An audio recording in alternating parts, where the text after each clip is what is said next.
Yo, what is good, MMA gang? We are back with another one, and today I want to just get right into it and discuss this little recap on this past weekend's pay-per-view UFC 326, Chimaev versus Sean Strickland. And holy boys, Sean Strickland does it again. He always finds when he's a big underdog to get the upset and get the win when, a lot of people don't see it coming. But, let's break it down and get in more into the nitty gritty of what went down and, what went wrong for Khamzat's side.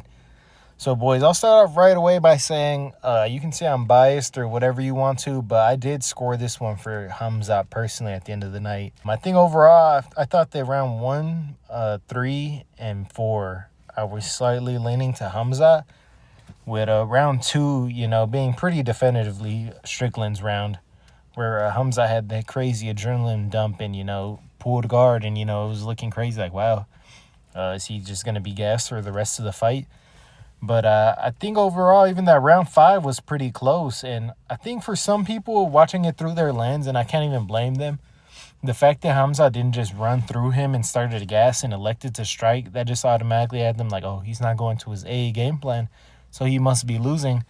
But, he was walking down Sean Strickland. Like, I'll respect that Sean Strickland was able to jab him up, do a lot of work in that way, with Khamzat just electing to high guard a lot of the time. But for my opinion, you got to, not necessarily even that you have to bring it to the champ or you got to really beat the champ to be the champ, but, like, you can't just be moving backwards the whole time in a championship match like that, especially at the higher weight classes. Like, you have to stand your ground, stand your base, as Connor would say, and, put up more of a fight than that. But, I can't blame him too much. That's just Sean Strickland's style. He's very defensive. For me, I did feel Khamzat did enough to slightly edge out that fight. But, I'll still give respect to Sean Strickland. I'm not going to say it's a robbery or nothing like that. It was still a close fight. And I do think, sometimes close fights, I'm not also under the belief that just because it was a close fight, that it can be a robbery.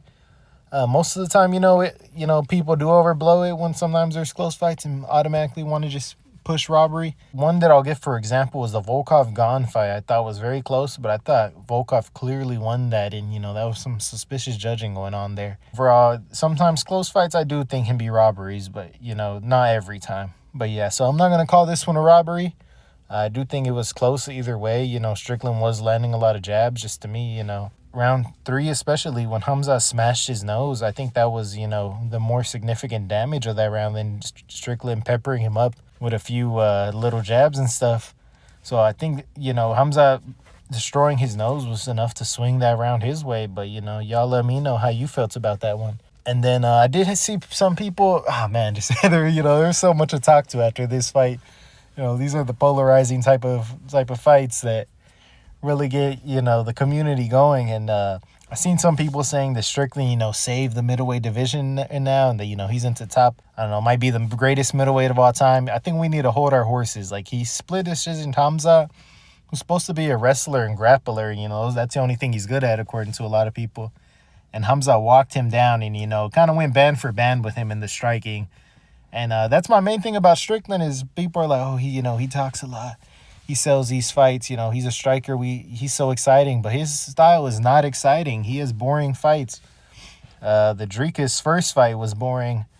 The Izzy fight was pretty boring. The Khamzat fight overall this weekend was pretty boring. Who do we even have before that? The Costa fight in between there was boring. Like, Strickland tends to have a lot of boring fights. He focuses on defense. And when anybody else has that style, most of the people who associate Strickland fans will probably call them boring, but whenever it's Strickland, now he's just so exciting with it, so I just don't agree with that personally. But y'all let me know down below. Is Strickland an exciting fighter in your opinion? But yeah, I'll still give him his credit that his defensive grappling and wrestling was pretty solid, especially his get-ups. Khamzat was still able to get him down at times, but he was able to really make Khamzat work. I'm also, in belief that Khamzat did have a bad weight cut. Whenever everybody was saying, he missed weight, I feel like every fight card almost, somebody somehow misses weight or the scale wasn't tipped. So usually I just look past all that stuff, so I didn't, believe it kind of. But yeah, looking back, Khamzat did look not the best on those weights. on the scales the day of the weigh-ins. And yeah, I think that did hinder his performance. You know, he was supposed to fight Yuri Prochazka. I'm not the biggest fan of the UFC more recently with their champions being like, yo, we'll give you two options. It's kind of like, wait, you have Islam and Gaethje. We're not going to let you know till the last minute who exactly you're going to fight. I don't like when they do that, and I think that was part of it, you know.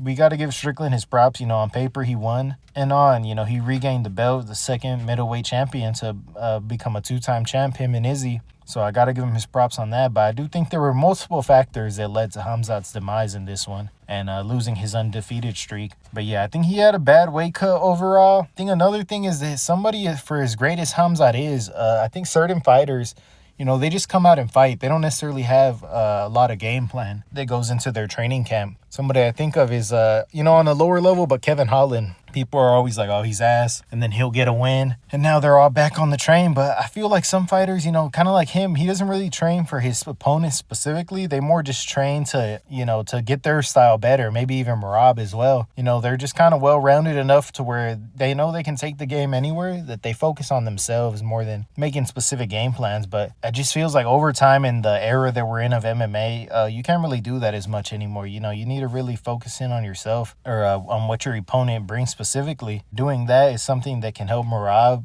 possibly get the belt back in the trilogy against Jan. And Khamzat, if they do a rematch with Strickland, I expect him to get the belt back, to be honest. But, you know, Strickland obviously has the tools and has enough skills to get it done again. So, you know, that's an interesting one. I personally think they should run back, but at the same time, you know, there's such a logjam at middleweight. You know, with Imavov being there and supposed to be next, you know, Dricus hasn't fought. He's just been dilly-dallying around since Khamzat was able to beat him. The last year we did have where it was supposed to be Imavov versus Baralio, and then we had the RDR and Hernandez. Fluffy, I believe, ended up pulling out. RDR fought Brendan Allen instead.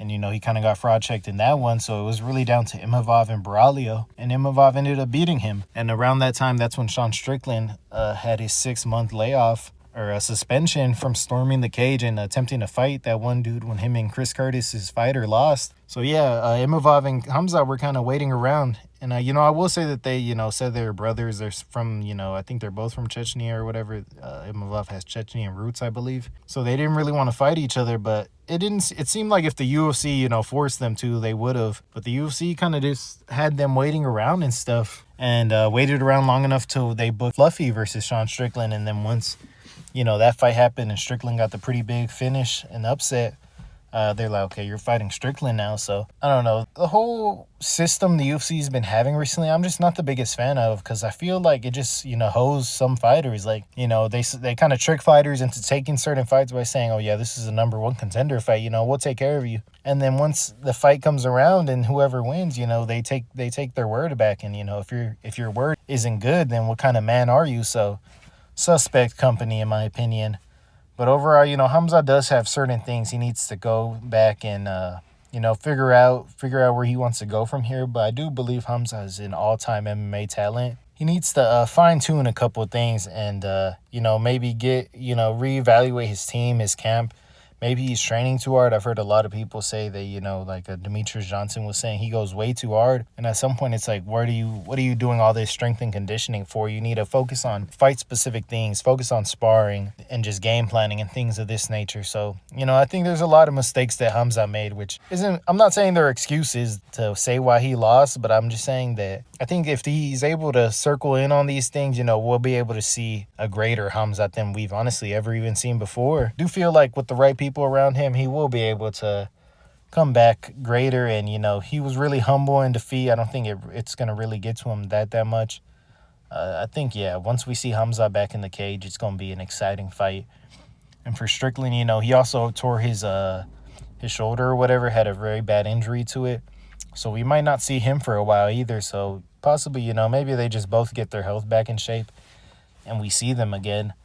We did see Khamzat even took the fight against Dylan Dennis, or the wrestling match on RAF, so that's pretty interesting, I guess. Dylan Dennis is another loudmouth. So maybe Khamzat, you know, wants to just go in and dominate him in the wrestling to prove it was more of a weight cut thing, kind of like Armin going on his run, to prove it was just a, you know, a bad weight cut or whatever, a bad, you know, an injury, an accident.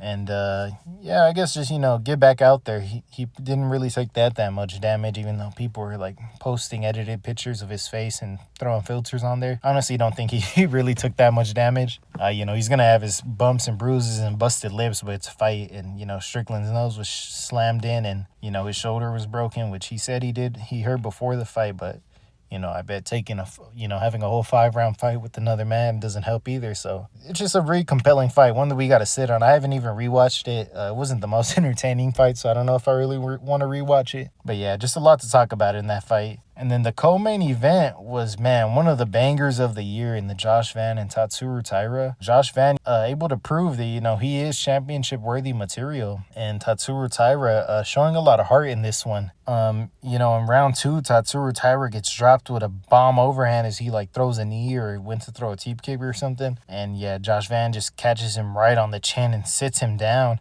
Taira got really punished in this one early on, but was able to weather the storm a little bit and fight back in a few of those rounds and, maybe have it going 2-2 into the final round. But, Josh Van's boxing is just so crisp. I've been watching both of these guys for so long that, it's crazy that they're finally, they actually finally both fought for the title. And, they both have a long way to go, honestly, I believe. I don't think this is the last time we see Taira fight for the title. He's only 26, I believe. I think he'll be back maybe in a year or two to the top after, healing up and, trying to evolve some parts of his game and really make sure he doesn't have as many holes, maybe work on his head movement, get him with some really high-level boxers and, crisping up some of his striking. And Josh Van, just showing a lot of heart, man. The amount of volume strikes he throws in all his fights, he's only behind Brandon Moreno at flyweight for total significant strikes thrown. And even on the all-time, UFC fighters list, he's already, on a trajectory, higher than Max Holloway, who leads it at the moment. So, yeah, Josh Van is such a beast. So young at 24. The sky's really the limit for him. And honestly, I think I'll take him in the Pantoja rematch if they end up doing that next. I do think he just has the style to overwhelm Pantoja with the volume and, just crack him. He also doesn't move his head much. He's low-key pretty similar to Taira, so having those back-to-back training camps probably helped him a lot with having two similar stylistic matchups. But yeah, I do see him getting maybe even a round 3 finish on Pantoja. The most worrisome part is if Pantoja can get his back, he can get into a lot of trouble. But I think he showed in this one that he has a lot of grit, and he's just not he's not just gonna roll over and be submitted once he's on the ground. Taira was mostly mounted on him, but all the grit and pressure he put on Taira, just kicking his leg, putting his legs in butterfly guard, and getting him up off him and getting back to his feet is just so impressive for how young he is. So yeah, the sky really, really is the limit for Josh Van, and I'm hoping he can go on a nice title run here and just start crossing out some of these names like Pantoja, Manel Kep, Horiguchi. Yeah, that's just gonna be so exciting to see. And then the fight before that, Volkov versus Waldo Cortez Acosta. Honestly, on this fight was when I arrived at this theater/bar kind of area that I ended up watching the last 2 fights and this one as well. And I pulled up halfway through the first round, and I saw some people say maybe Waldo should have been gifted the decision, but from what I saw, I did think Volkov did enough. He kind of did make it a little boring. He was just kicking and using his range. And Wilder was really just loading up that right hand for most of the fight, trying to find that big knockout punch. But, yeah, he was just getting his legs shoot up a little bit. And I did go with Waldo on this one. Kind of more picking with my heart. I did, envision a world where Volkov was able to just stay on the outside and pick him apart. Just because, it was most likely that he wouldn't use much wrestling in this one. But, yeah, Waldo just impressed me last year overall with his activity. But, I think he should take a little break and really try to just get better over the next, 6 months maybe. There's no need for him to fight again soon. I guess unless the UFC calls him maybe short notice and he sees a good opportunity. But at the moment, I think he's not as good as some of the upper echelon as the Volkovs and the Pavloviches of the world. And, they just have a lot of veteran experience. And, even though he was able to gain a lot of experience last year fighting so many guys, he should probably just put some work in the gym and work on evolving his game a little bit. I don't think he really loses much stock from here. Another big knockout win at heavyweight, and you're always back in that discussion. So shout out to both men for a decent showing. And then the Sean Brady and Joaquin Buckley. So yeah, this fight I was just watching on my phone on the way over to the theater. And from what I seen, it just looked like Sean Brady dominated Buckley. You know, in the first round, Buckley was able to stuff a few takedowns early. Make it seem like it wasn't going to be an easy night for Sean Brady to really take him down. But nah, once Sean Brady got him down, you know, he just dominated him with that body triangle. I did end up picking Buckley going into this one, and my main thought was more just seeing if any of y'all saw Brady after his last fight, and it might have been earlier this year.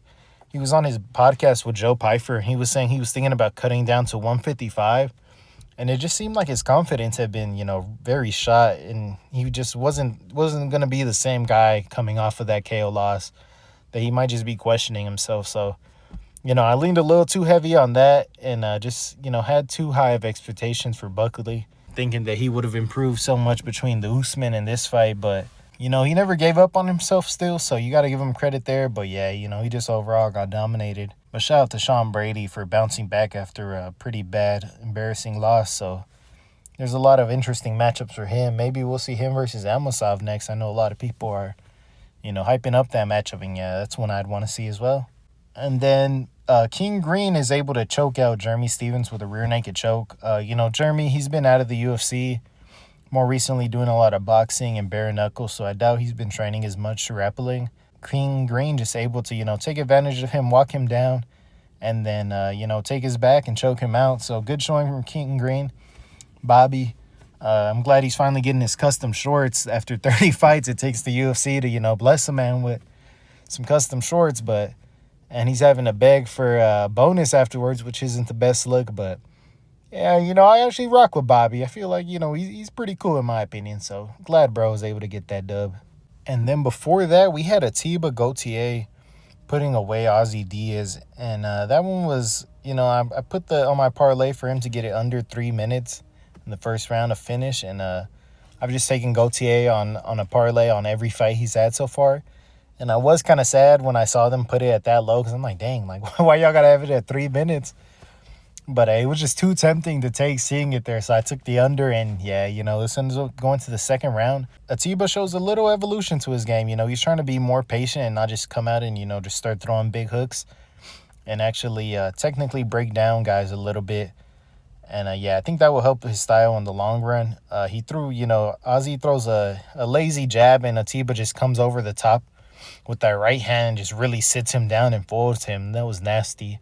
So, yeah, I'll be interested to see where Atiba goes from here. He called out Izzy. I think they should be doing that type of matchup for Izzy, really.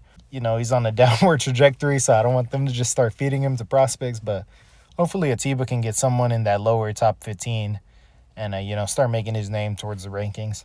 And before that, we had Yaroslav Amosov defeating Joel Alvarez.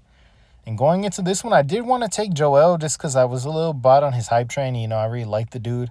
He's an exciting fighter, and, you know, most of all his wins are by finish. But when I was really going through his record, I was realizing that, you know, a lot of his losses end up coming by, like, Russian or just guys from that kind of part of the world. Yaroslav's from the Ukraine. And he always gets wrestlers, really like wrestlers, you know, that take him down and go to work on him. The Armin loss. And I think he has another loss earlier in his career too, you know, another like Russian type guy who I believe wrestled him. And, yeah, I just didn't want to believe, like, hopefully that's just not his kryptonite. But it does seem that, you know, maybe at 155 he was a little bit able to use his size and weight bully dudes a little bit and beat them up. But at 170, it doesn't seem like his size, his style was as dominant anymore, just with guys being more natural size as him. And, yeah, Amosov was really able to just dominate him in the wrestling, throwing bro around, slamming him, and working for that arm triangle choke fairly quickly. So, yeah, shout out to him. Maybe they do end up matching him up against Sean Brady. That would be a really interesting one, you know, two really good grapplers. But, yeah, we'll see where he goes from here. And right before that, we did have Grand Dawson submitting Mateus Rebecki. Yeah, Rebecki is on a tough loss streak now. You know, they fed him to a lot of, you know, dogs and killers. But it just seems like his style is a little too reckless. He was, going for takedowns on Dawson and getting reversed and stuff in this one. And his style just has too much of making it chaos, I feel like. I think he needs to really hone in and, probably take, a good half year off, maybe a year, and try to come up with a style that involves him taking less damage and using more fight IQ. He just feels like another guy who just comes in there to scrap, and, it's entertaining for sure. I love watching the guy fight, but yeah, if you want to get wins and, really progress up the UFC ladder, you're going to have to use a little more IQ. So he's going to need to refine that. But Dawson, another good win to his resume. I know he had a tough fight week. Unfortunately, I think he had a miscarriage, him and his wife, a few days before the fight. So to battle through all that adversity, shout out to bro. He might not have the most entertaining style, but, he showed some good striking. I think he landed a decent head kick in the first round that rocked Rimbecki a little bit. So, yeah, I think Dawson is underrated when it comes to his skill set, though. And just to battle through all that adversity, I'm glad bro got a dub in this one. And then we had Jim Miller getting that guillotine choke on Jared Gordon. Man, that was tough. I had Gordon going into this one. Yeah, I don't know. I just thought that he was more youthful and was going to be able to just put it on Jim Miller. And even in the striking early on, it felt fairly close. Jim Miller, he's just a tough dog. He's hard to put away. He's 40-something now, and he's still getting these wins over these guys. And, he's one of the legends of the UFC, just from how long he's been able to do it for sure and how crafty he is. But, yeah, he's able to do it again. And, just catch Gordon when he's going in for a takedown and leaves his head on the outside, and Jim Miller just, wrenches in his signature guillotine choke. And, yeah, that mess was tight. As soon as he locked it in, and it was going to be too hard for Gordon to try to get out of there, and he ends up tapping. So shout out to Miller. Love to see where he goes here, and, keeps trying to get a few more wins. I think he's trying to get to that maybe 50 fights in the UFC, I believe. I don't remember exactly what fight this was for him, but it might have been like 47, I want to say. So he's getting close to there. So I hope he's able to get to that legendary mark for him. So shout out to bro. Shout out to the OG. And then, man, I wish the rest of the card could have just went how these first 4 fights of the night went. I picked these pretty perfectly on at least the winning side. With the Kopylov and Tulio, man, that was another banger of the night. Felt like some people, I don't know if they just didn't watch it or what, but yeah, I thought this one went down really good, and some people were underrating it. Tulio came out pretty early and was, just putting it on Roman, just walking him down and hurting him. I think it was round 2, if I remember correctly. Yeah, I want to say in the first half of the round, Tulio was just doing the same work from the first round. And then later in round 2, that's when Kopylov throws like a right hook and then a left straight down the pipe and just sits down Tulio. That was nasty and had him badly hurt. And, I think the commentators, and it just overall looked like, yeah, he kind of let him off the loose. He went to grapple. But I want to say right eye was just cut up on the top and bottom side. Literally had a cut over his eyelids. So I feel like overall he wasn't able to see, and he was pretty rocked himself. So I don't think, he really let off Tulio. I think he needed a little break himself. But the commentators were kind of getting on his ass like, bro, you had the finish in the bag. But, this is a real fight. And, they're not just superheroes in here. You got to keep it a little technical. And, yeah, in that round 3, Kopylov was able to, again, land that left straight down the pipe and sit down Tulio and just, overall do the better work. I think in the last, minute or so, or maybe even the last 30 seconds, Tulio did kind of rock Kopylov. But overall, Kopylov did do that better work in that round 3 to win the fight 2 rounds to 1. So shout out to bro and not going down 3 losses in a row. But now Tulio is on a 2-loss streak, so, he's going to be looking to bounce back in his next fight. Mostly down the rankings, though, so he should be okay. And then before that one, we had more of a boring one with Pat Sabatini just grapple fucking William Gomes. Just able to, keep him up against the cage, clinch him up, get a few takedowns, but not do much with them. And overall, just a solid dub, I guess, from Sabatini. Would like to see him inflict more damage, but sometimes, a win is a win. And then before that, we had Susurkayev end up getting the rear naked choke with Santos in what was a pretty close fight. Didn't personally think Susurkayev was winning the first and second round overall, even though it was close. But, I see a lot of guys just don't like his cocky style. I feel like he has good kicks and good range management. But just having that kickboxing style just in general, when you have that style, I feel like your boxing defense and your boxing doesn't tend to be as crisp, because I don't know if it's just because they're so elusive on their feet, and they have to focus on moving their legs so much that they can't focus as much on what their hands are doing. But yeah, I feel like kickboxers, just tend to not have good boxing defense. Santos was landing some big ones, but I thought Susurkaev was doing the better work. Yeah, it was a close fight overall for sure. In that third round, I think I saw some people saying they thought Santos was winning before the finish. So, there's that. But yeah, Susurkaev able to pull the finish out of a hat. I said on Twitter that I thought, he's not exactly, so don't crucify me, but I think he's similar to Yuri in the sense that he has these close dogfights and that he's just able to pull a finish to nowhere almost, it seems, and secure the dub. So shout out to bro on that one. It does feel like he will just get fraud checked at some point, and maybe have to refine his game. But, he's so young that even getting, quote unquote fraud checked at some point, he'll probably bounce back from that and, make his way. I think he'll be a ranked fighter for sure. I don't know if he'll fight for a title, but I think he can make the rankings one day. And the first fight of the night was a pretty banger as well. Jose Ochoa was really able to pour on the damage on Clayton Carpenter and really piece him up and get him all bloody. And, Carpenter was really trying to get him down and, work for some submissions. And I think he was trying to set up a few heel hooks and stuff, but Ochoa was smart too and was able to pull out. Yeah, just really work him, and really the body work impressed me from Ochoa. When he went to the body, it felt like it was almost folding Carpenter at times. And I know he dropped him in that first round. I forgot what it was exactly. It might have been like a counter hook or something. But yeah, his striking is really nice, and he's only fought really good guys so far. So yeah, I'm really impressed by Jose Ochoa's run so far. I think he'll for sure, hands down, be a ranked fighter and, probably make that at least top 5 through 7 range at some point in his career. But yeah, guys, overall, that's going to be the card. A solid card. I'm not even going to give a ranking. I mean, if I had to rate it, I don't even know what I would. Saw some people saying it was generational. They for sure were just Sean Strickland fans that, love to see an upset, which I can respect. And, the co-main was a banger, so I can respect it. But, it felt like it was decent fights to me other than, the top 2 fights. And even the main event, it was an upset, but wasn't the craziest banger in my opinion. It was a decent fight. So yeah, I thought it was a decent card overall. The event altogether, with like how much Sean and Khamzat were able to sell it going into it, it was a good time. I feel like a good card, but none crazy in my opinion. But yeah, overall, guys, I think that's mostly all my thoughts on this one. Yeah, I did personally score it for Khamzat in the main event. I do think they should run it back, but got to give Strickland his props. He was able to, have a good training camp, put everything he worked for into actual practice in the fight. So got to give him a round of applause for that. But no excuses. But yeah, I just don't think that was the best Khamzat we've seen at all. And, I think he'll bounce back from this loss and,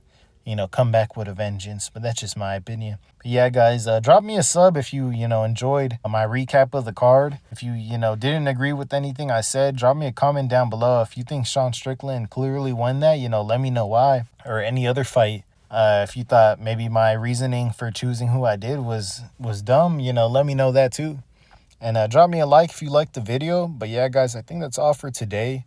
We'll have some more videos coming out this week. But yeah, boys, another decent week of fights. And shout out to Josh Van and Taira for sure. 2 youngins that are really holding it down and are just so good.